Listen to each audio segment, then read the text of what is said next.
E é exatamente estes assuntos que vamos aqui analisar com Issal Agostinho e o Wellington Calazans. Boa noite aos dois e sejam bem-vindos a mais uma edição do Hora 10 da Noite. Wellington e Issal. Boa noite, Dorivaldo. Boa noite, Issal. E a você assistindo.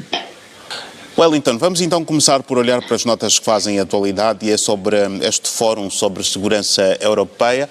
São 3 dias de previsão de evento, que começou já na última segunda-feira, vai até amanhã, segundo as informações que nós temos. Um encontro que está a ser dominado por 3 temas principais, a destacar o apoio contínuo à Ucrânia, a resiliência da Europa face à guerra e também a forma de atenuar as consequências globais do conflito. Podemos dizer que é um fórum que acontece em meio a temas muito desafiantes para a própria Europa no que a segurança diz respeito. Com certeza, Dorivaldo, porque, como foi dito ali no discurso que acabamos de assistir, a expectativa do Ocidente era de que os russos, e inclusive eu me deixei enganar por essa propaganda, porque não foi uma propaganda russa, foi uma propaganda ocidental, de que os russos iriam atacar e que em 5 dias a situação estaria resolvida. E faz parte da estratégia russa estender o máximo possível esse conflito para que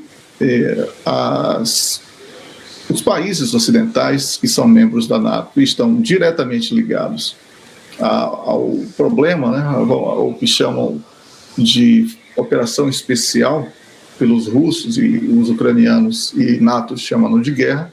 Então isso constitui hoje um grande desafio para a União Europeia, para os países membros da NATO, como temos comentado aqui, e a escalada tem sido crescente e o propósito da NATO de dar um suporte à Ucrânia transcendeu ao envio de armas e dinheiro, e agora a possibilidade de acesso a armas de longo alcance já inclui praticamente boa parte dos países membros, ou a maior parte dos países membros da NATO nesse conflito. E esse evento fala muito menos sobre a segurança da União Europeia e fala muito mais sobre uma estratégia de ampliação da demonização da Rússia e do povo russo, o que, na minha visão, serve como mais um dos eventos internacionais utilizados para municiar a imprensa, que substituiu o jornalismo por propaganda de guerra, pró-NATO, para que esta imprensa siga com o seu propósito de demonização da Rússia e dos russos. Então, não vejo que deste evento saiam soluções para pacificação e segurança da União Europeia, e incluindo aí países europeus que são membros da NATO. Vejo que estão sendo utilizados todos os recursos possíveis para estudar como persuadir, como influenciar, como desestabilizar países que não aderiram a essa agenda. E o que vamos ver daqui para frente, Dorivaldo, é uma verdadeira sequência de agressão verbal e a demonização que tem sido também bastante acentuada nos últimos dias. Wellington, como já estamos aqui também a destacar, é um encontro que vai, portanto, centrar a sua abordagem naquilo que é a guerra da Ucrânia e a Rússia, e nesta importância também que a própria Europa Central e Oriental podem garantir para aquilo que é a estabilidade não apenas do continente europeu, mas também a estabilidade global. Mas falava aqui há pouco tempo também sobre um ponto que o preocupa, que é esta questão da possível demonização da própria Rússia. O Issal traz também aqui um outro elemento importante, que é a não confirmação até agora da participação da Rússia neste fórum. Olhando para as coisas nesta perspectiva, é também aqui uma situação que olha como uma preocupação. Sem dúvida, não haverá paz sem a inclusão da Rússia numa discussão adulta, séria e desprovida desse preconceito que temos denunciado a todo instante aqui nos nossos comentários. O colega Issal foi muito feliz quando destacou a importância de incluir a Rússia nos debates. Sem isso, não haverá paz. Sem isso, será aquilo que eu falei e que o Issal acabou de, ao modo dele, reforçando, que haverá um reforço do que eu chamo de propaganda de guerra pró-OTAN e pró-NATO. E por isso, Dorivaldo, estamos aqui diante de mais um evento que tem toda uma estrutura para que seja grandioso, proveitoso e histórico, mas que serve apenas como uma espécie de megafone da propaganda da NATO. E, por isso, não tenho nenhuma expectativa positiva quanto aos resultados que serão anunciados, para além daquilo de sempre. Vão, talvez, aí, inventar um novo pacote de sanções, falar sobre aquilo que temos assistido desde o ano passado e que só tem agravado o conflito. Então, eu espero que essa sanidade que foi sugerida pelo colega Issal aos organizadores do evento possa prevalecer e que os russos possam expor aquilo que pensam sobre a situação e que, num debate sincero e honesto, os caminhos da paz possam ser traçados. Wellington, vamos aqui mudar de assunto, olhar para, na verdade, mudar de assunto, entre aspas, porque tudo acaba por levar-nos a uma linha de abordagem, embora os temas sejam diferentes, mas numa altura em que se falam de novos ataques a Kiev, Moscovo também foi alvo de ataques de drones no início desta madrugada e está a ser considerado, portanto, o maior ataque de drones desde o início da guerra, que acabou por causar danos em edifícios, sem vítimas até aqui, segundo as informações que foram avançadas, que foram também confirmadas pelo presidente da Câmara de Moscovo. Uma tentativa de assassinato ao presidente Vladimir Putin volta aqui também a ser levantada em meio a estes ataques. Exatamente. E essa guerra de drones, ela é um ensaio com a nova modalidade de guerras. Eu falei recentemente aqui no programa Hora 10 que, por causa da população diminuta, se for comparar com a somatória do contingente militar dos países membros da NATO, a Rússia não tem outra opção que não seja o uso da tecnologia bélica para poder exercer a sua autodefesa. E também, obviamente, quando falamos em autodefesa, falamos também no ataque. E os drones, que alguns dizem que são russos e iranianos, né, têm dupla nacionalidade, têm sido bastante eficientes nos ataques programados. Mas aí entra aquela guerra da propaganda. Os ucranianos dizem que derrubaram 38 dos 39 drones russos, mas ao mesmo tempo lamentam mortes e grandes prejuízos patrimoniais. Então fica aí um paradoxo entre o que realmente aconteceu e aquilo que é informado naquela chamada guerra de propaganda que nós também sempre temos falado por aqui.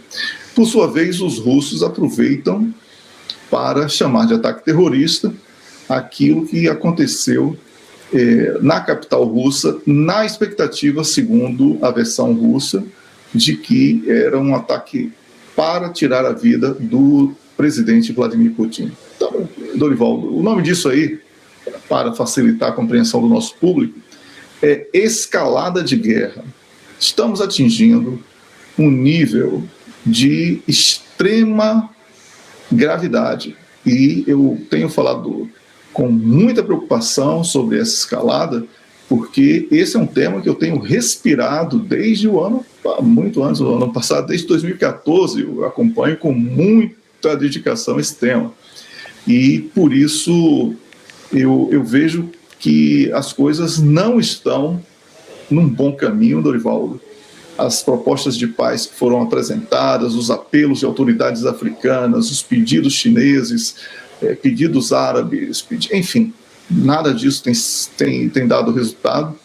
E agora estamos aqui comentando já ataques nas capitais dos dois países. Então, já saiu daquela zona fronteiriça entre Ucrânia e Rússia. O nome disso é escalada de guerra.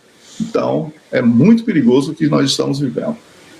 Vamos a continuar a nossa conversa e, Sal, deixa-me só também passar aqui a palavra ao Wellington e vamos exatamente falar aqui sobre a tensão no Kosovo. Acontece que eu disse 25 quando avançava aqui os dados, mas as informações mais atualizadas já dão conta de que foram 30.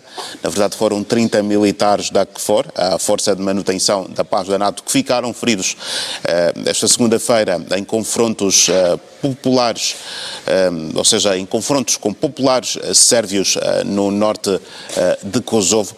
Nós queríamos inicialmente começar, Wellington, por perceber a razão destas tensões ou o surgimento destes conflitos. Primeiro, que é um caso mal resolvido da guerra da Iugoslávia. O Kosovo não é independente e quer independência. Kosovo abriga a maior base militar norte-americana em solo europeu naquela região. Então, já estamos aí pegando as primeiras pistas. Quando houve, primeiro, uma disputa interessante ali entre militares do Kosovo e a população sérvia quanto ao bilhete de identidade que não teria validade dentro do seu território, e isso aconteceu o ano passado, no verão, nós já prenunciávamos que aquele embrião de instabilidade iria aflorar. Estamos aí agora testemunhando o aprofundamento de um caso mal resolvido que foi aquela guerra na Iugoslávia. Então, o Kosovo quer ser independente porque é um projeto dos Estados Unidos, NATO e União Europeia na extensão da guerra contra a Rússia, e eles precisam que o Kosovo seja anexado à Armênia para que essa dificuldade de acesso ao mar possa, de alguma maneira, ser superada. Então, Dorivaldo, é uma questão extremamente complexa que também serve para entreter a Rússia em mais uma instabilidade. E nunca é demais lembrar que tudo isso começou a ser aprofundado no momento em que a população da Sérvia foi às ruas para apoiar a Rússia. Foi a primeira manifestação pró-Rússia que aconteceu desde que essa operação especial teve início, o que produziu uma revolta por parte das autoridades da União Europeia, especialmente aqueles países membros da NATO que estão dentro do conflito na Ucrânia e que estão abrindo mão das suas soberanias para que sirvam apenas como uma espécie de província norte-americana no Ocidente Europeu, e dos interesses norte-americanos por causa das suas bases militares em busca de uma provocação aprofundada à Rússia. Então, é aquilo que temos falado. E olha que eu tenho repetido aqui, Dorivaldo, não como uma espécie de vidente, aquele que adivinha o futuro. As coisas estão postas aí para que todos possam analisar, assim como eu estou analisando. Embriões de instabilidade estão sendo criados a todo instante, sempre que os interesses de Rússia e China estão em jogo. Estão sendo promovidas instabilidades e sementes de guerra. até mesmo no caso do Sudão, e agora temos mais esse caso entre Kosovo e Sérvia, que deverá ser aprofundado. Então, essa é a confirmação de que o projeto de guerra mundial, por se tratar a instabilidade na Ucrânia de um país europeu, agora começa a realmente ser avançado. Não vamos aqui acreditar que, se fosse uma instabilidade em um país da América do Sul, entre países da América do Sul ou continente africano, ou até mesmo da Ásia, ganhasse essa proporção que está ganhando. Então, Dorivaldo, vamos aqui acompanhar atentamente mais esse embrião que poderá ser tensionado com guerras muito sangrentas e com catástrofe humanitária e perdas de vida dentro do continente europeu. Dorivaldo, eu peço a palavra aqui para fazer uma pequena correção. Eu falei da tentativa da União Europeia, NATO e também Estados Unidos de anexar o Kosovo. Eu falei a Armênia e a Albânia, então eu peço desculpas, é porque eu já estou prevendo aqui uma nova confusão que vai ter no planeta, e já está em curso entre a Armênia e Azerbaijão, que também certamente será tema aqui dos nossos debates, e como eu li muito sobre esse tema hoje, eu acabei confundindo um pouco, e o Hora 10 está começando às 11, então no nosso fuso horário aqui estamos realmente muito cansados. Eu e o Sal vamos fazer protestos assim como os sérvios fizeram lá no Kosovo. Bem, só por isso é que eu vou poupá-los e vou deixar recuperarem as energias, e quem sabe amanhã voltarmos a estar juntos. Vou despedi-los mesmo melhor, e agradecer por mais uma presença aqui no Hora 10 da noite. Obrigado, Wellington, obrigado, Issal.